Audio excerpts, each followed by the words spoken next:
ढोलकपुर गांव में रामू नाम का एक गरीब किसान रहा करता था। कई दिनों से उसे काम नहीं मिल रहा था। उसके घर में खाने तक का कुछ नहीं था। उसकी एक गाय थी जिसका नाम राधा था। रामू को अपनी गाय राधा से बहुत लगाव था।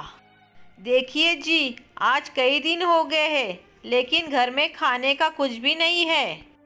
अगर ऐसा ही चलता रहा तो हम दोनों भूखे मर जाएंगे। कई दिन हो गए हैं और पेट में एक भी अनाज का दाना नहीं गया है। और आप अपनी गाय को जंगल में ले जाते हो, वो वहाँ पर घास फूस खाकर अपना पेट भर लेती है। आप तो उसका बड़ा ख्याल रखते हो। आपको मेरी कुछ भी नहीं पड़ी है ना। जाने वो दिन कब आएगा जब आप मुझे 2 वक्त की रोटी टाइम पर दे सकोगे। अब मुझसे और नहीं सहा जाता, बता देती हूँ आपको। भाग्यवान, तुम तो जानती हो ना, मेरी तरफ से कोई कमी नहीं रखी हूँ। हर घर जाकर काम मांग रहा हूँ कि कोई मुझे काम दे दे, पर मुझे कई काम मिल ही नहीं रहा है। लेकिन तुम चिंता मत करो, जल्दी ही कोई ना कोई रास्ता ज़रूर निकल आएगा। आप कान खोलकर सुन लो।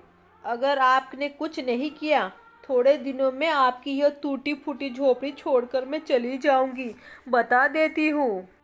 फिर अगले दिन सुबह रामू काम ढूंढने के लिए घर से चला जाता है और उसकी गाय झोपड़ी के बाहर बंधी होती है।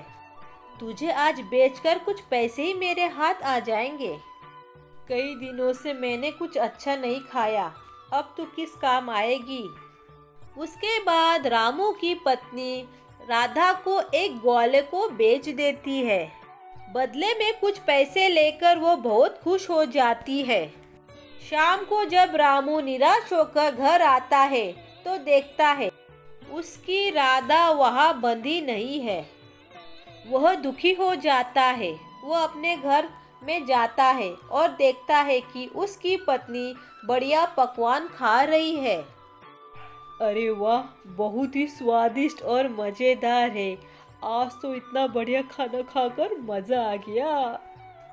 अरे भाग्यवान, आज इतना बढ़िया खाना कहाँ से आया? और मेरी राधा कहाँ है? वो यहाँ नज़र नहीं आ रही है। यह सब बढ़िया खाना तो पड़ोसन की काकी देकर गई है। बड़ी ही मज़ेदार खाना है। मुझे क्या पता आपकी राधा कहाँ गई होगी। जंगल में चली गई होगी चरने के लिए।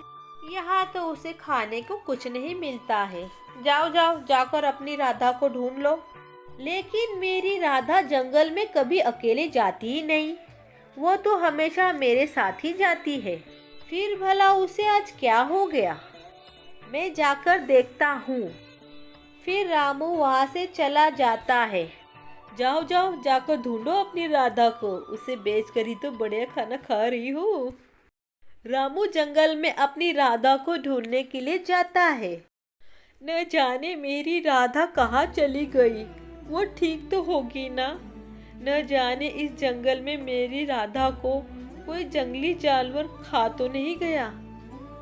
अरे राधा, कहाँ चली गई तू? राधा कहाँ है तू?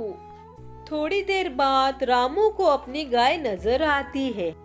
कुछ देर रामू को वो देखती है और वहाँ से भाग जाती है। रामू भी उसे देखकर उसके पीछे चला जाता है। अरे राधा, रुक तो सही, कहाँ जा रही है? आज तुझे क्या हो गया है? मैं कहता हूँ रुक जा राधा। लेकिन राधा रुकती नहीं, वहाँ से भाग जाती है। भागते भागते वो एक पेड़ के पास रुक जाती है। तूने तो आज मुझे डरा ही दिया था। ऐसे अकेले तुम जंगल में क्यों चली आई थी? मैं तुझे कब से ढूंढ रहा हूँ। तू मुझे यहाँ क्यों लेकर आई है? तभी रामू को एक बूढ़ी औरत की रोने की आवाज़ सुनाई देती है। रामू थोड़ा हैरान हो जाता है। आगे जाकर देखा तो एक बूढ़ी औरत पेड़ के नीचे बैठकर रो रही थी। अरे बूढ़ी माँ, आप क्यों रो रही हो? सब ठीक तो है ना? अरे बेटा, तुझे मैं क्या बताऊँ? कई वर्षों से मैं इस जंगल में झोपड़ी में रहा करती थी। कल रात की आंधी और तूफान की वजह से मेरी झोपड़ी टूट गई। मेरा इस दुनिया में कोई नहीं है बेटा। अब तुम ही बताओ बेटा, मैं कहाँ जाऊँ? अरे बूढ़ी माँ, आप रोते क्यों हो? आप दुखी मत हो। आप मेरे साथ मेरे घर चलिए। मैं बहुत ही गरीब हूँ, न जाने आपको 2 वक्त की रोटी दे पाऊंगा कि नहीं। अरे बेटा, तू कितना नेक दिल इंसान है। आज से तू ही मेरा बेटा है। मैं बहुत ही बूढ़ी हो चुकी हूँ। तेरे घर में जो भी मिलेगा मैं उसे खाकर संतुष्ट हो जाऊंगी बेटा। फिर रामू बूढ़ी माँ को लेकर अपने घर चला आता है। अरे आप ये किसे उठाकर लेकर आए हो?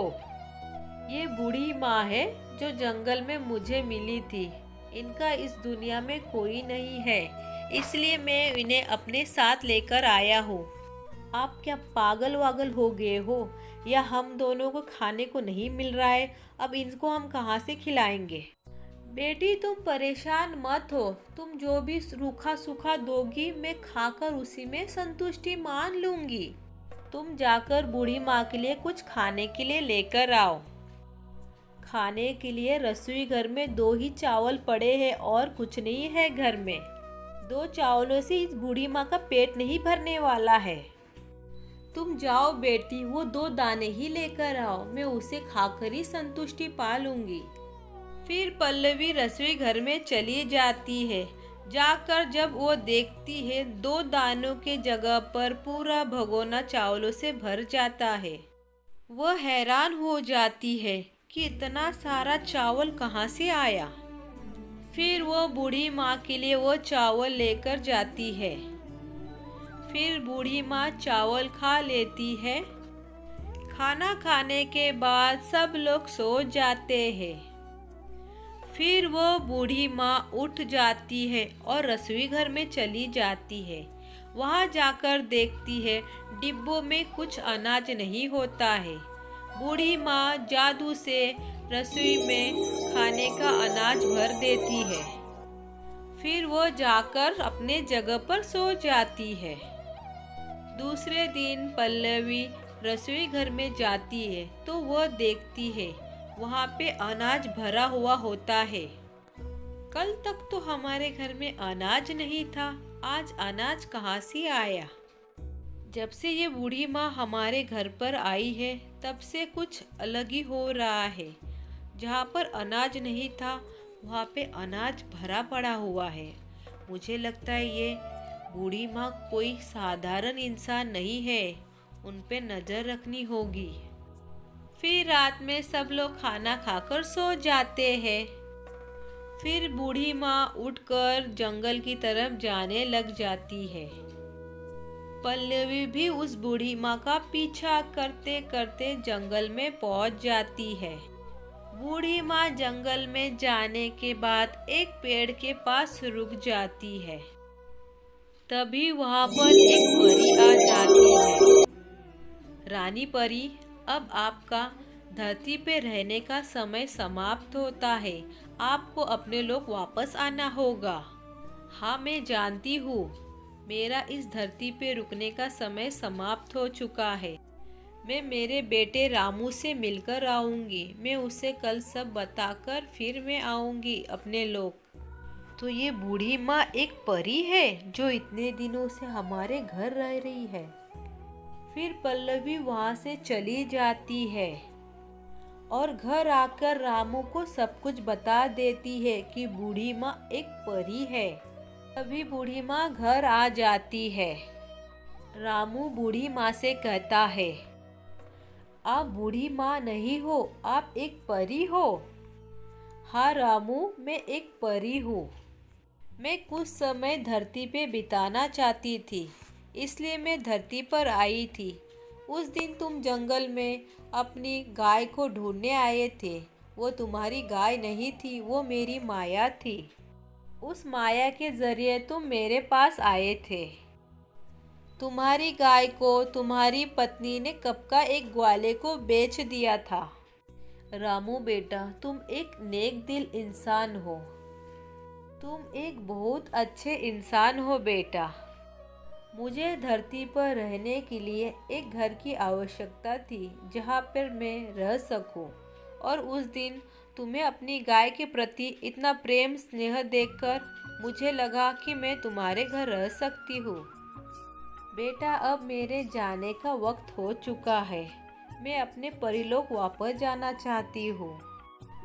ठीक है बूढ़ी माँ, आप जा सकती हो। फिर बूढ़ी माँ परी का रूप धारण कर लेती है।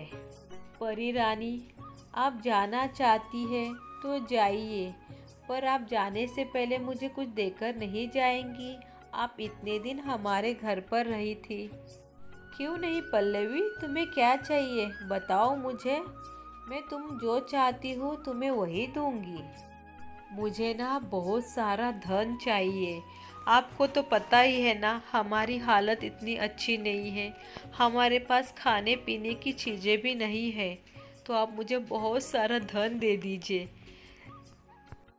ठीक है पल्लवी, मैं तुम्हें धन देती हूँ।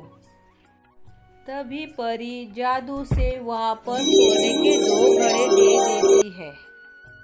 एक घड़े में सोना चांदी होता है तो एक घड़े में हीरे मोती होते हैं।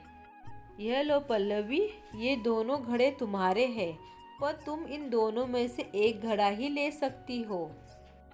दूसरे घड़े को तुम्हें नहीं छूना है।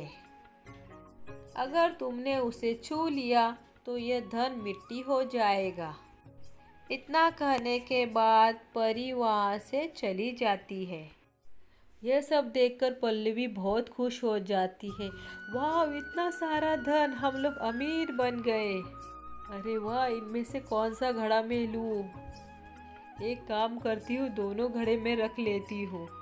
तुम इन दोनों में से एक ही घड़ा ले सकती हो, परी ने यही कहा था। अरे नहीं, ऐसा नहीं है। अगर ऐसा होता तो मुझे वो 2 घड़े थोड़ी देती, एक ही घड़ा देती है। फिर पल्लवी लालच में आकर दोनों घड़ों को छू लेती है। घड़ों को छूते ही वो मिट्टी बन जाता है। पल्लवी के अधिक लालच करने की वजह से सोना मिट्टी में बदल जाता है। वीडियो अगर आप लोगों का अच्छा लगा फ्रेंड्स, वीडियो को लाइक और चैनल को सब्सक्राइब करें। Thank you for watching video friends. Bye bye, मिलते हैं नेक्स्ट वीडियो में।